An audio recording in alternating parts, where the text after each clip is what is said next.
Salut, comment ça va? Welcome back everybody to the Club de Foot Montreal career mode, where we have taken the French-Canadian side from the MLS, we put them into the French second division, and in season 3 we won our first Ligue 1 title. A huge success. Probably a season earlier than I was expecting, but I will gladly accept it. And as you can see here, that does put us in this curtain raiser game against Montpellier, who did win the Coupe de France. Fair play to them. And they're actually also our first league game of the season, so we will be seeing quite a bit of Montpellier in the first few weeks of the season. But lads, as I said, we did win our first Ligue 1 title. Very, very happy with that. We topped PSG, and in quite decent fashion as well. We won the league more comfortably than I would have expected. And as I say, we actually did it a year sooner than expected. But this season, for me, it's all about not just retaining our league title, but winning the Champions League. That's the one trophy I'm desperate to win. The one trophy I really want to win in this career mode now that we've won the Ligue 1 title. I want to become the first non-European team to win the UEFA Champions League. And there's something about Montreal being the first non-European team that just feels right. They're a very European-esque city, a great city as well, so it just feels right. And keep in mind, it was Paris Saint-Germain who did beat us in the Champions League last season. They went on to win the tournament, just like they did in real life. You know what? I'll put our rivalry with them aside in this career mode and congratulate Paris Saint-Germain. 5-0 against Inter. That is some going. Fair play to Luis Enrique. He's done a great job there, and that was a lovely tribute to his late daughter as well at the end of the game. So very, very heartwarming stuff. But in this career mode, they've won 2 Champions League titles, so we are looking to put an end to that streak in this season. We've been very busy in the transfer window, lads. We've made some big calls, we've seen some big names leave, and we've brought in a few big names to the club as well. So without further ado, allow me to show you the new looking Montreal side for season 4. This is how we are looking going into our 4th campaign. As you can see, there's a few new names in there and one major name missing from the team. I will show you the exact transfer fees we signed players for and sold players for, but let's go through the team as it currently stands. In between the sticks, 89 rated Sami Zayn. What a season, or what a series I should say, he has had. He has been the main man between the sticks, and there is no change to that here in season 4. I wouldn't have anybody else in between the sticks other than Sami Zayn. Zidane, as you can see here, is still the backup. We did sign this third choice keeper as well, S-Scales. Gazdov came back from his loan, only had a 68 rating, I should say. So I decided to cash in on him, and we got this guy here on a free transfer. I always just like to have that emergency option in goal, just in case. And as I say, it was a free transfer, so basically, I was going to say basically cost us nothing. Literally cost us nothing when it came to a transfer fee. The back 3, Lenny Yoro moves over to the left-hand side of the defence. Kevin Owens staying there as the sweeper. And then we have signed Konate from Liverpool. I did say towards the end of last season I really wanted to sign a left-footed centre-back. But to be honest with you, there wasn't really many options that I was overly keen on. Thiaté was one I was looking at, the Belgian centre-back. He is Belgian, isn't he? Yeah, I'm pretty sure he is. Let's just say he is for the sake of this. Because, of course, in this career mode, we are only allowed to sign players who are from French-speaking countries or regions. But he was basically the highest-rated left-footed centre-back I could find. And as you can see here, Lenny Yoro has 5-star weak foot. So I thought, you know what? Let's just put Lenny Yoro on the left-hand side. And we've brought Konate in from Liverpool, 28 years old, 87 rated. Our defence is looking very solid. And having Yusuf here and Giga as our backups, I'm really, really happy with that. Van Damme isn't too bad of a backup. Reserve option either. Diabate is there. Dia, I think, is still here, yeah, at a 74 rating. So I think our defence is looking very, very solid. So solid, in fact, you could call it Snake and put it in a game called Metal Gear. If you get that reference, then we're best friends. But anyways, moving on to the centre midfield here. Kone, who we signed in January, 84 rated. He was fantastic after we signed him from Borussia Mönchengladbach. So I'm very, very happy to still have him in the team. And alongside him, is Zaire Emery. We have stolen a player from PSG. We had to have at least one mercenary, and Zaire Emery for me was the perfect option. 85 rated centre midfielder, 21 years old. I am really excited to use this guy. I know this becomes a bit of a catchphrase for me, or this has become a bit of a catchphrase for me on the channel. I have never used this guy in any career mode I've ever done. I've seen other people use him, and he looks like a very, very exciting player. Obviously, in real life, he's very, very promising, but in the game as well, looks like a lot of fun to use, so we have brought him into the team here. Him and Kone look like they could be a deadly duo in the midfield.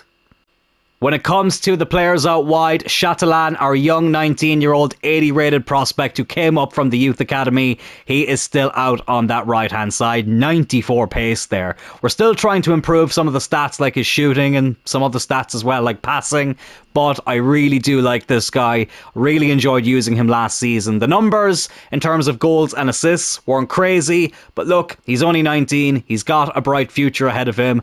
I am more than confident to keep him in the team this season. On the left-hand side, we have gone with this Belgian left midfielder Fofana, 83 rated at 22 years old. He's also lightning quick at 92 pace. This actually wasn't the guy I wanted to sign. I wanted to sign Jeremy Doku, but I went in with two offers. The first one got flat out rejected. The second one, I tried to delegate the contract negotiations, and that fell apart as well. Now, maybe I should have negotiated it myself, but I was kind of getting annoyed, and I thought, you know what? Let's go for youth in this position instead, and Fofana is the man we have gone with. Now, very frustratingly, the man I have sold, Antunes, and I'll show you how much we sold him for in a minute, his rating has shot up since we sold him, which is really, really annoying. But listen, I have to remember as well, his rating never would have shot up if we had kept him. So I'm very happy to have Fofana and the team, and very excited to see how he gets on this season. And then when we push on forward to our attack, as you can see here, Maurice Richard no longer in the team. GSP though, still leading the squad as captain, 88 rated, our highest rated outfield player with Kevin Owens as well. And of course, as I say, he is our skipper. But the new man alongside him is another Belgian player, Charles de Ketelaere. Now, before any of you criticize my pronunciation, I have seen a video of this man pronouncing his name that way. I also looked it up on pronouncenames.com. What's this YouTube channel called here again? Julien Michel. He's a French-speaking guy who tells you how to pronounce certain names of famous people who come from French-speaking regions. And that's how they say it. So, Charles de Ketelaere, because I wanted to say de Ketelier, Charles de Ketelaere is how you pronounce it. Maybe my Irish accent isn't doing the name justice, but still, I just wanted to clarify that. I get very paranoid when I'm not sure how to pronounce the player's name. But 85 rated, the same rating that Maurice Richard was, or maybe one rating less actually, that Maurice Richard was when he left the club. But I just felt like we needed something different in that position. Maurice Richard, he was based off the real-life Montreal Canadian all-time top goal scorer, but our version of Maurice Rocket Richard just wasn't coming up with the numbers. He had a decent finish to last season, but I think I'd already made up my mind at that stage, so decided to cash in on him. I'll show you how much exactly we cashed in on him in just a second, and de Ketelaere is the man we have replaced him with. Esteban Lepal is still in the starting 11 when we come into this season, but as you can see here, we have signed another striker, Evan Gesand. Now, I'll be honest, I've looked for the pronunciation of his name as well to get it right. I have a bit of an unreliable source that pronounced it the way I've just said it, so I'm willing to be corrected on this one.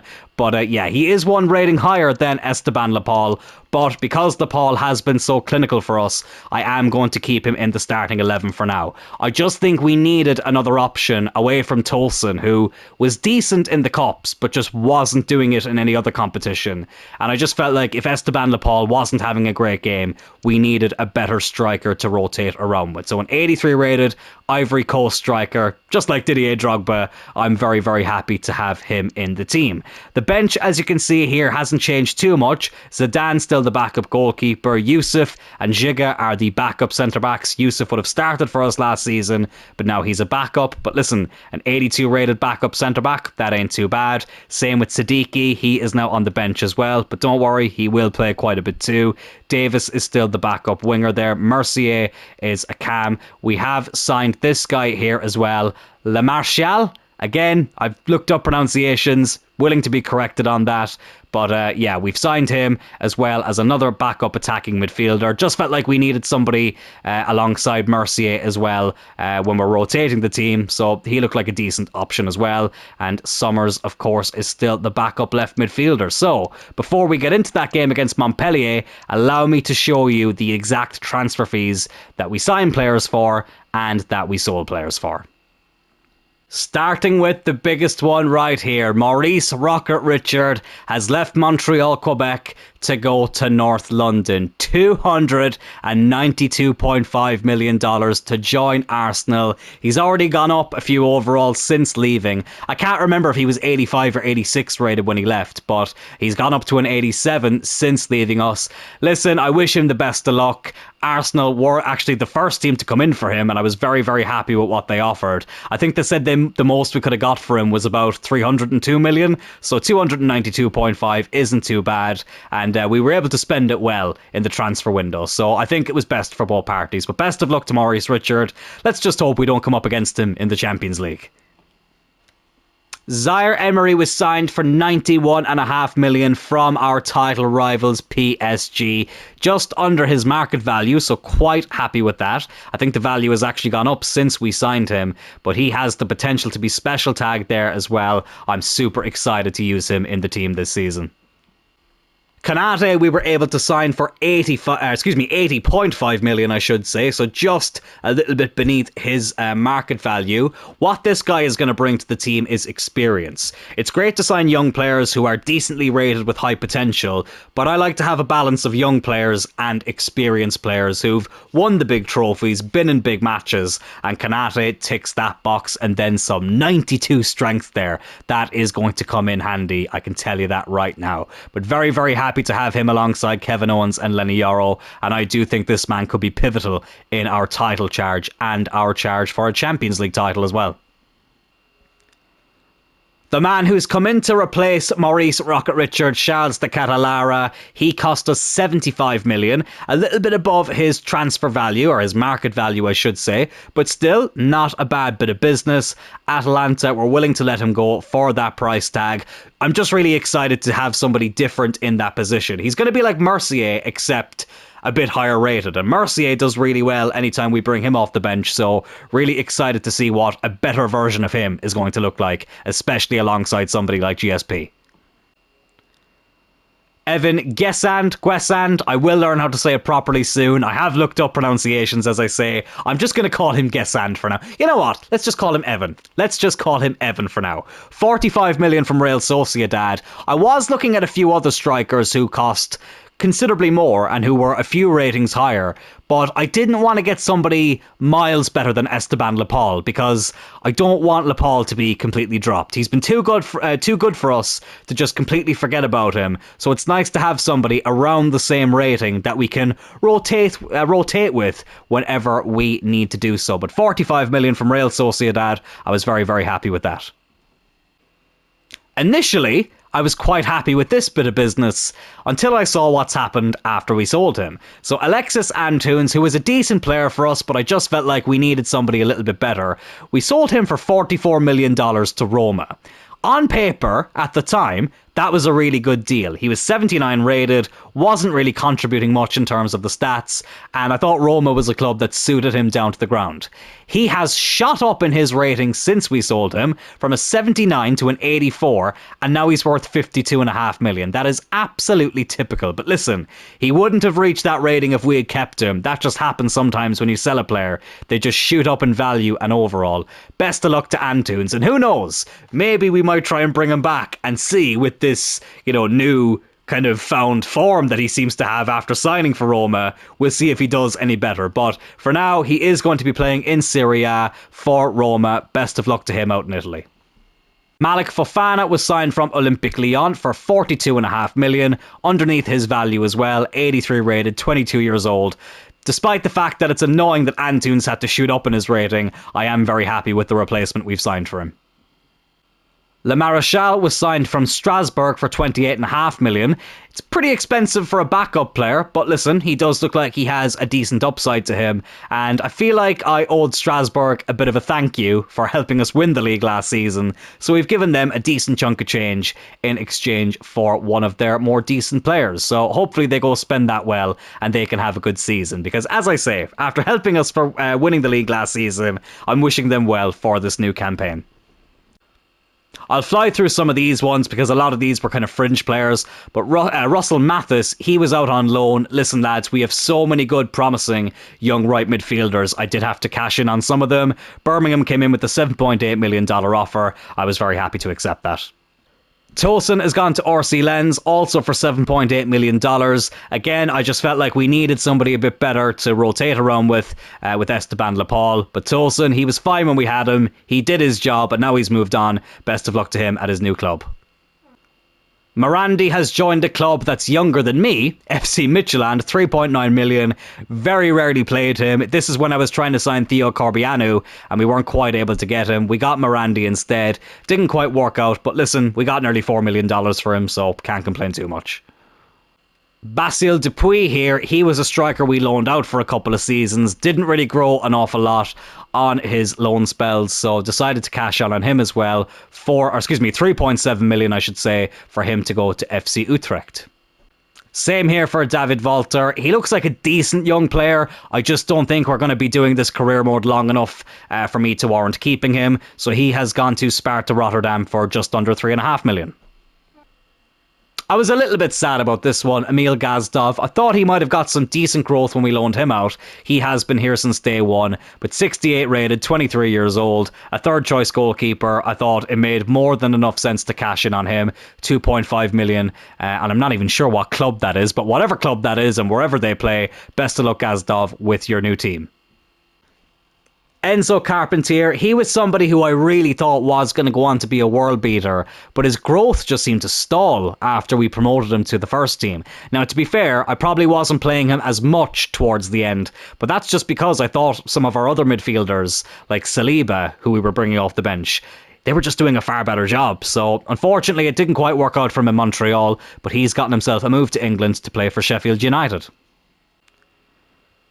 Jesse Benet was somebody who, to be honest with you, I actually forgot that I had in the squad for a long time. We got him on a free transfer last year when we needed to bulk up the squad a little bit, and we've sold him for 2 million to Copenhagen, so not a bad bit of business there.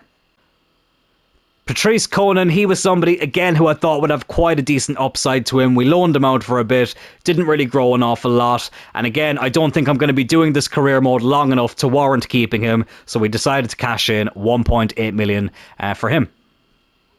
And then last, and with no offence to him, probably least, we have signed our third choice goalkeeper, Florian S. Scales, on a free. Again, I always just like to have that emergency option between the sticks, just in case we get a couple of injuries. It very rarely happens, but very rarely does not mean never. So yeah, just like to have that insurance option there as a backup, or as a third choice goalkeeper, I should say. But again, as I say, got him on a free, so yeah, not really much to talk about there. But something that is worth talking about is the plan of action for this season. As I said, we won the Ligue 1 title last season, and yes, I do want to win it again this season. Now, in this episode, I will be playing this game here against Montpellier, the curtain raiser for the season, the Ligue 1 champions against the Coupe de France winners. But in terms of this season, as much as I do want to win the league again, my main focus this year is on the Champions League. So the only full games, or let me take take that back. The majority of the full games we'll be playing this season will be in the Champions League. We're currently just at the qualifying round stage, so I can't yet see who our league phase opponents will be, but I just wanted to make that clear. We kind of did something similar in the United and Celtic career modes. The further we advanced on through in the career mode, the more we focused on the Champions League and not necessarily on the domestic games. So just wanted to get that out there before we kick off this season. But in this episode, we will be looking to win some silverware to kick off the season, playing this game, the Trophée de Champion, against Montpellier. Without further ado, let's get into that fixture right now. And here it is, lads, the beginning of yet another campaign, the 4th season of this Club de Foot Montreal career mode. I've had so much fun with this, lads. I've enjoyed every single series we've done this year, but this was the one, I'm not going to say I was the most excited for, but one I was just probably the most intrigued about, to be fair, because it was something so different from what I've done before. Montreal is a place that has a very special place in my heart, so I'm really, really glad we got to do this career mode with them and that we've had quite a bit of success so far. But we ain't done yet. We want to add the Champions League title and also this Trophée de Champion, I think it's called. It's basically the French version of the Community Shield. Montpellier did win it last season, the Coupe de France that is, so they've earned their right to be here just as much as we have, and I'm looking forward to coming up against them. They've got David Watson in midfield. I don't know why he's the first name that popped out. Probably just because it was an English-looking name in a French side. Just trying to see who else they have in there. Mendy's there. Antoine Mendy. Junior Ndiaye is in that team as well. Hector Bellerin's on the bench. So they've got quite a few decent players. But of course, we have spent the big bucks and we are looking to get as much silverware as possible this season. There's our team. I don't know why it's changed up the formation. That is not the formation we are using. But anyways, whatever. We'll ignore that. Why the hell is the trainer on? Oh my god, that keeps happening lately. No, I do not want the bloody trainer on. I've been playing this game long enough, lads. I don't need the trainer on. But anyways, we kick off another campaign here. Looking to win another league title. And of course, the Champions League as well. But we want this curtain raiser trophy too. I still can't get over that Champions League final as well. I'm recording this about an hour after it happened. PSG and Inter Milan. 5-0 to PSG. What a performance that was. So hopefully we can have a similar performance in the Champions League in this campaign here. Here's De Ketelaere. Getting more and more used to saying that name. It's a good run here. Ooh, I tell you what. It was a decent run there from our new number 10. And we do get the corner. So Blake, with a very stern face there. But Kone will be the man to whip in the corner. We don't score many headers, but what a way to start the season it would be if we could score one. Lenny Yoro jumped highest, but unfortunately was not able to test the goalkeeper. Zaire Emery loses that there as well. And don't forget as well, lads, this may be the last manager career mode we're doing this year, but this coming Friday, the live streams on the channel are returning. The first official episode of Joe Turl Rising, our player career mode, will be streamed live at 8 PM Irish and UK time. I'm very excited to be live streaming again. Had a lot of fun doing it back in the day with those Create a Club career modes. So I'm very much excited to be back doing that yet again. And it should take us all the way up to FC26, which, let's just say over the next few months, keep an eye out on the community tab of this channel to see a few hints and teasers for the 3 teams we will be doing in that game. Esteban Lepal very nearly opened up the scoring here in Season 4. It hits the post. Montpellier deal with it. Here's Fofana. Over to Kone again. To Ketelaere. Lepal. GSP. Oh, he megsed Koulibaly there. And he gets the free kick as well. It's so typical. Maurice Richard had great free kick stats. I felt like we never got free kicks. First game we don't have them. We get a bloody free kick in a really good position. Who is the best of free kicks? It looks like it is Maurice Richard's replacement to Ketelaere. So, let's see if he can produce something special here on his Montreal debut. 20 minutes in. No. That's the answer to that question. No. Here's Kone though. Another block from the Montpellier defence there, but it's Kone yet again. Oh, it's a good save by the goalkeeper. We've had quite a few chances here. Really unlucky not to be in front. But we are still level. Lenny Yoro. Oh, wasn't able to win that back. God, this first half has absolutely flown by. Somehow we're not in front. Good tackle there by Kevin Owens. I think it was JJ, legend of the chat, pointed it out recently. Kevin Owens in those one-on-one situations is second to none. He has been absolutely fantastic. Just hoping he doesn't turn heel on me. That was the only thing I was worried about in the transfer window. He might get a tempting offer and leave. But thankfully, that hasn't happened as of yet. Here's Chatelan. Good run. Decent ball in. GSP wasn't able to get there. Kone now. Looking for GSP. But good interception from the defence. Well, Montpellier could be in here. Oh, it's not letting me switch. Player, NDI. Oh, Lenny Yoro. Oh my god, what the fuck happened there? I was just going to say Lenny Yoro took the sting out of the shot. Sami Zayn, what the hell has just happened there? The man who's normally so reliable between the sticks has just conceded one of the most bizarre goals I've ever seen in this game. NDI takes the shot. Lenny Yoro, I thought, took the sting out of the ball. Why has he not gone down to grab that, Sami Zayn? Well, we fall 1-0 down to last season's cup winners, and it's completely against the run of play. We should be the ones winning this game, but suddenly we are trailing. Well, this was not in the script. This was certainly not in the script. 5 minutes to go before half-time. Come on, let's try and grab an equaliser.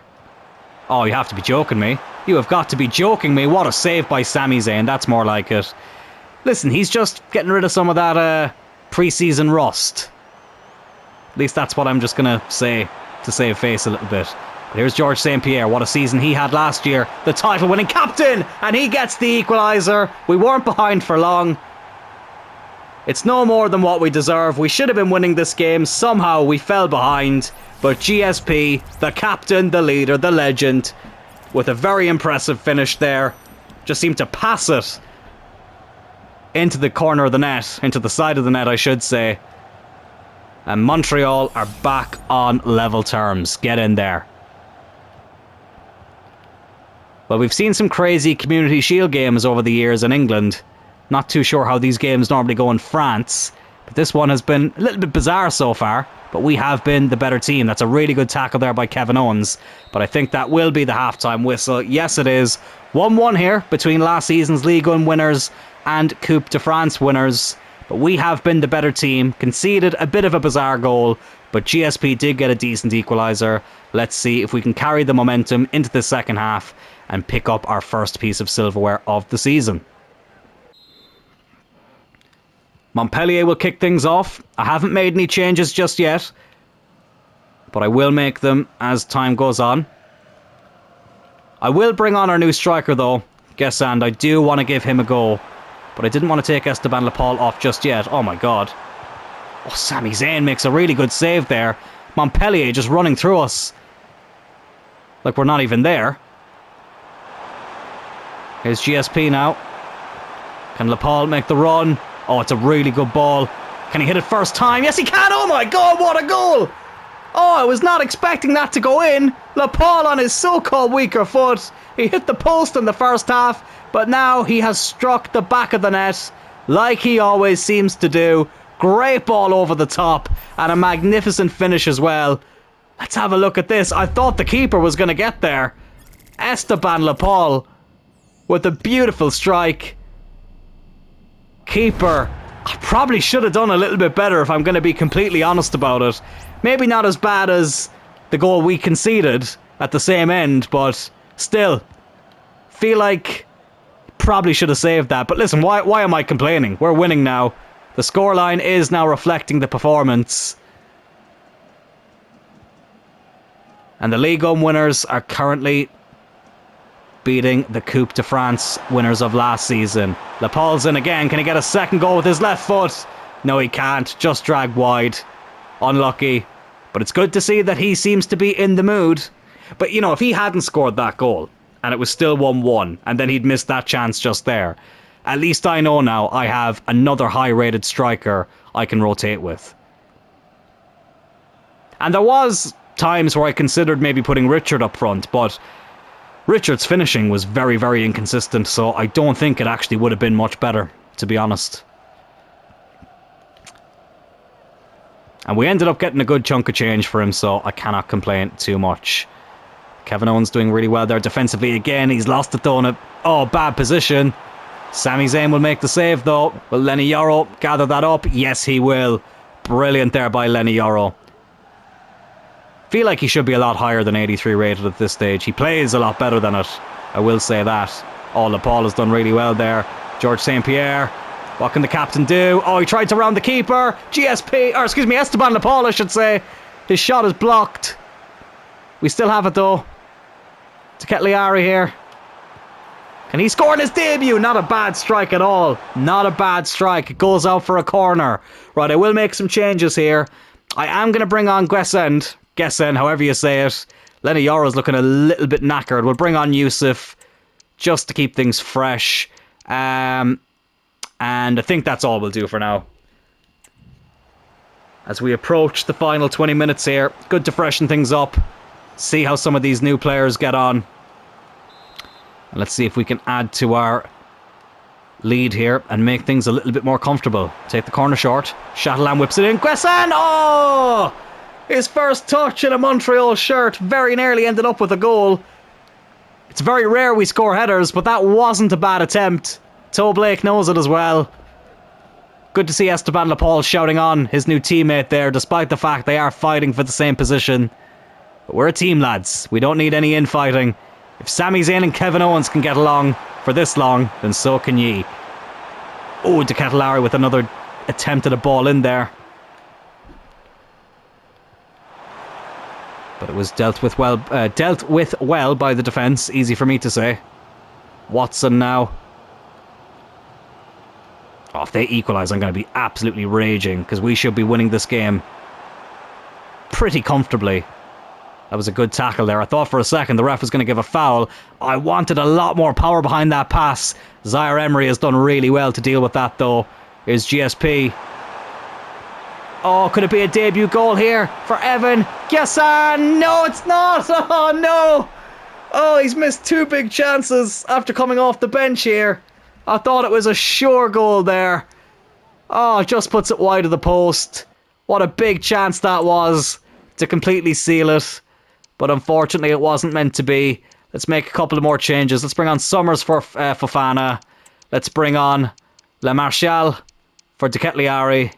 And Owens is bloody knackered as well. But I'm going to keep him on. Yeah, I'm just going to make those changes for now. Slightly freshen things up. Give some more debuts, or at least one more debut, I should say. But I do like how the team feels, though. I do feel a big difference from last season. I really do. And I do think we needed to shake things up. In the league, obviously, we did really well. But it just felt like there was a couple of things that needed to change. So I'm liking things so far. And as I say, I think we should be winning more comfortably than what the scoreline is suggesting. So hopefully our finishing improves as well as the season goes on. But I'm sure it will. Listen, it's the first game of the season. Players are going to be a little bit rusty. No need to panic. But I feel like saying that is going to make some people panic. But anyways, clock is winding down here. Montpellier is still on the ball. Kevin Owens is a bit knackered.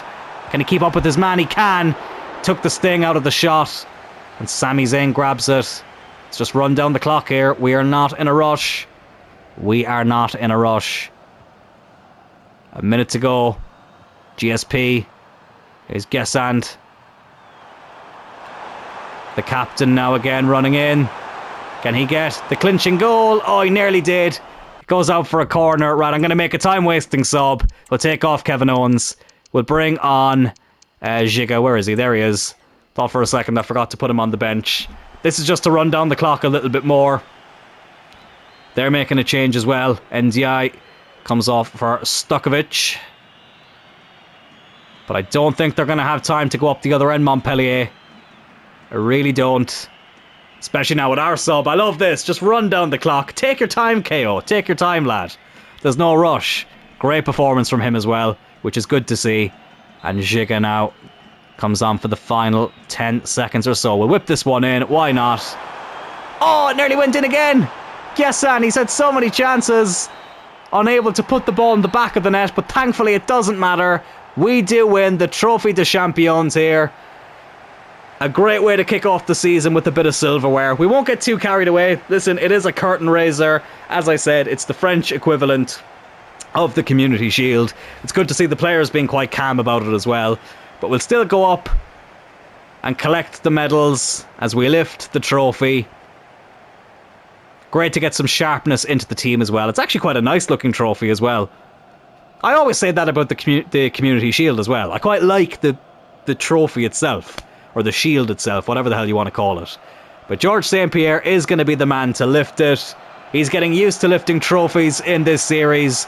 He adds another one to the collection, but there is plenty more where this came from, believe you me. I feel like this is going to be a very successful campaign. But of course, it's the trophy with the big ears that we want to be lifting at the end of the season, the UEFA Champions League.